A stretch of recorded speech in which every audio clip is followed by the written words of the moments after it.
Yan ang magandang balita po, no? Alam po natin na maraming programa ng Amerika ay natigil, no? Pero ang Luzon Economic Corridor po ay tuloy.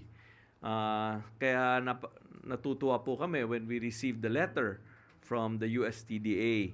And as you know, this Subic, Clark, Manila, Batangas Rail will be very important to industry and trade, no? Kasi this will link the most important ports in our country.